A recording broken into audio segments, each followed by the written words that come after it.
I'm scrolling through car seats online, and to the naked eye, these look legitimate. But how can you tell you're not getting a fake car seat? Come on, I'll show you.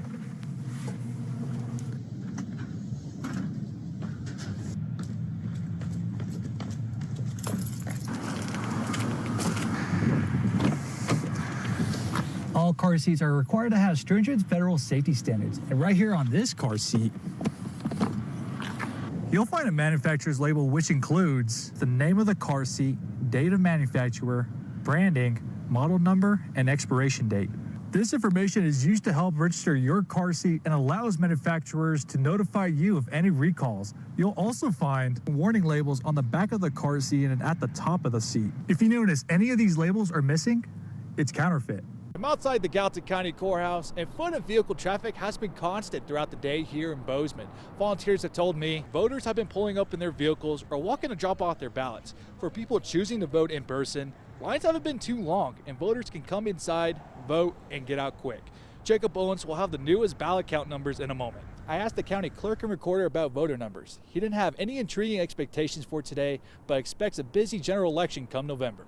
In Bozeman, Michael Santoscoy, NBC Montana. NBC Montana's Michael Santoscoy is standing by live in Bozeman with the latest development. And Michael, walk us through what happened today. Thanks, Laurel. I'm currently standing outside the Gallatin County Detention Center where Alexander Ledoux is currently in custody. Ledoux' initial appearance was set for last month, but got switched to this morning. This vehicular homicide case continues to progress forward as Ledoux pled not guilty in a packed courtroom. Ledoux will be back in court on May 21st. If you want to read the charging documents, head to our homepage. I'll continue to follow the story. In Bozeman, Michael Santoscoy, NBC Montana. How rare is this type of weather event to happen in western Montana?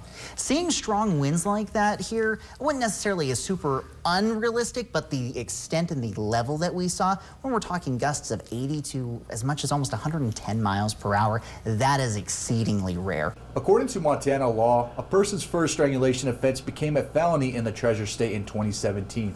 I check crime reports regularly. I noticed a disturbing trend. More reports of strangulation in Gallatin County. I reached out to Gallatin County Justice Corps, and officials tell me strangulation numbers are climbing across the valley from 13 in 2018 to almost 50 last year. Nonprofit organization Haven is feeling the effects within the community. Today you can see the creek in places like outside of Bozeman City Hall, but other places in town, the creek is invisible.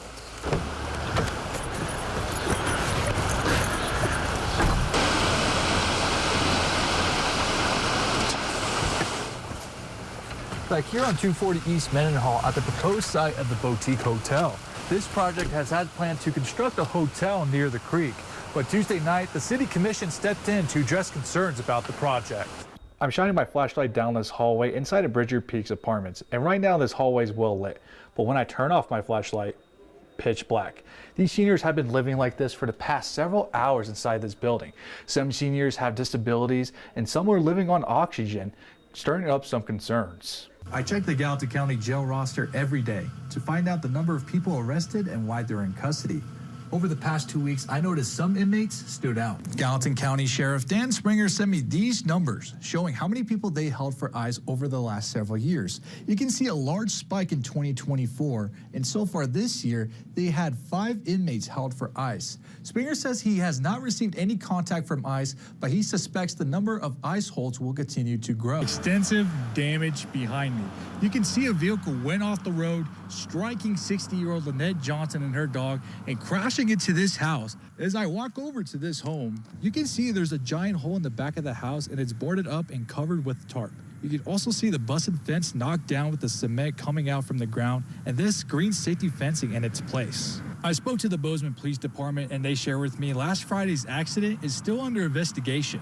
I had a chance to speak to Joe Wagner. He lives in the home where the vehicle slammed into. He didn't want to go on camera. He shared with me he was caught off guard when he heard the loud boom. Right here, a memorial for Johnson and her dog who sadly lost their lives. You can see all sorts of flowers and the colorful flags that were placed here. I'll continue to follow this story and let you know the latest information once I receive it. In Bozeman, Michael Santoscoy, NBC Montana.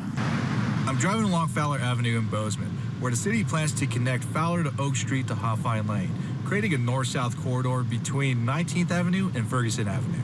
Now it's been nearly 6 months since the new ordinance was made law. So how effective has it been? Let's go find out.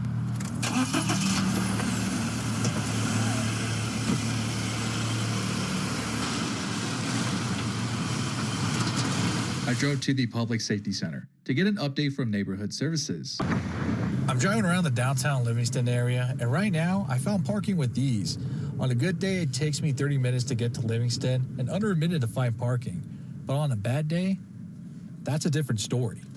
What does it mean to you and the rest of HRDC to see people coming back to Huffing for Stuffing, not only to have fun, but do it for a good cause? It's pretty incredible. You know, this has become a family tradition for a lot of people in the area. And what it says to me is that not only are they making it, at least on an annual basis, a priority to focus on food security, but they come out and they have a great time. It's a sense of community. This is the letter Central Valley Fire District received, questioning whether the fire district is being financially responsible in sending firefighters to Southern California. I told you about this story in January when the Central Valley Fire Crew and several other Montana agencies went to assist in fighting the Pacific Palisades fire. The overall cost for street maintenance and renovations will come to nearly $8 million. These projects are paid for through tax dollars, utility rates, assessment fees, development funds, and resident street assessment district. If this project were to move forward, the projected annual economic return to the United States is $271 million. The Treasure State could see over a $44 million annual economic return, and annual ridership could be around 426,000 people. Over the past year, Family Promise has served nearly 400 families and 645 children through one of their 5 programs. But the cost to run their programs isn't cheap.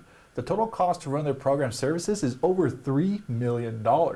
However, the nonprofit heavily relies on grants and contributions from the community, receiving nearly $3.5 million total.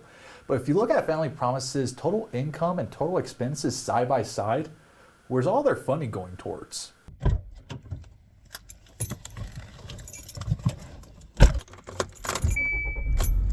The Belgrade School District has 5 schools, and last year there are only 2 school resource officers.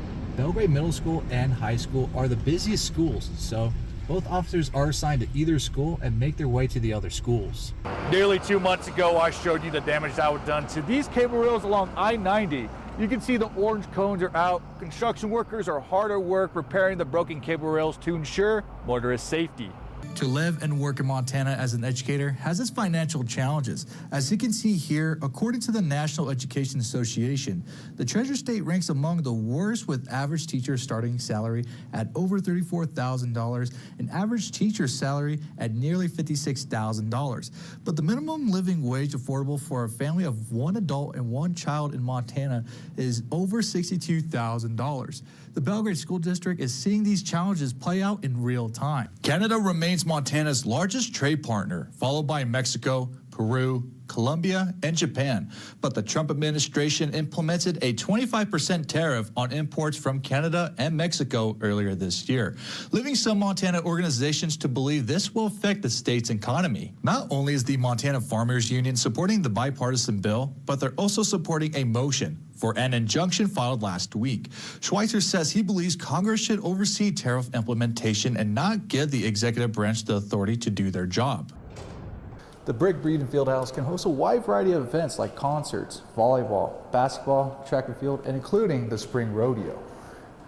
This is MSU Rodeo's only home competition they can host each year, and it takes a lot of effort to transform the Brick Breeden Fieldhouse into a rodeo arena.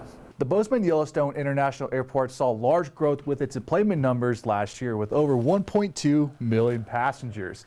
This year, officials are projecting more than a 6% increase, with over 1.3 million passengers, potentially surpassing the previous record by more than 75,000 passengers.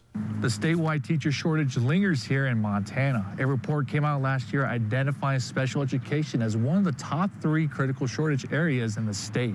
Superintendent Lise Arson says addressing this issue needs to start through recognition. I'm about to drive through the East Kagi Boulevard and Sourdough Road intersection here in Bozeman, and as I approach this stop sign, I have to be careful. The speed limit through here is 35 miles per hour going up and downhill. If I'm not paying attention to oncoming traffic, it's most likely I'm going to get hit. The Montana Department of Transportation has labeled this intersection as a need for safety improvement.